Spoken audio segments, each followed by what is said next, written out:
Praise Lord. Very good morning to all of you. Greet you all in Jesus name. ఈ రోజు దేవుడు మనకిచ్చిన వాగ్దానం కీర్తనల గ్రంథము 46వ అధ్యాయము 1వ వచనము ధ్యానించుకుందాం. దేవుడు మనకు ఆశ్రయమును దుర్గమునై ఉన్నాడు, ఆపత్కాలములో ఆయన నమ్ముకొనదగిన సహాయకుడు. హల్లెలూయా.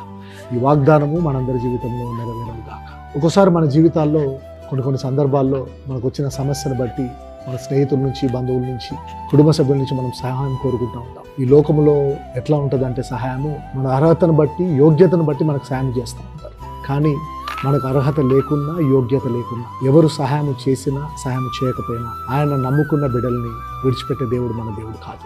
ఆయన ఆపత్కాలములో నమ్ముకునదగిన సహాయకుడు అన్న కీర్తనకారుడి మాటను బట్టి ఆయనకి మహిమ కలుగును గాక. ఎటువంటి సహాయమైనా, ఎటువంటి ప్రార్థన విన్నపమైనా, అన్ని విషయాల్లో కేవలము మన దేవుని మీద ఆధారపడి ఆయన వైపు చేయి చాపి ఆయన నుంచి సహాయం పొందుకొని ఆయనను మహిమపరచగలని విజ్ఞప్తి చేస్తూ ఈ వాగ్దానమును ఈరోజు మీకు విడుదల చేస్తా ఉన్నాం. ప్రార్థనతో ఈ విజ్ఞాపన ప్రార్థనతో ఈ వాగ్దానం పొందుకోగలని విజ్ఞప్తి యేసు నామములో తండ్రి, పరిశుద్ధాత్మ.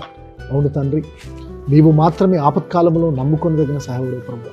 ఎవరు తండ్రి, ఎవరైతే ప్రభువా మనుషుల నుంచి సహాయం పొందలేక నీ వైపు చూస్తూ మొర్రపెట్టుకుంటున్నారో వారందరి మీదకి నీ సహాయం దిగి వచ్చును గాక.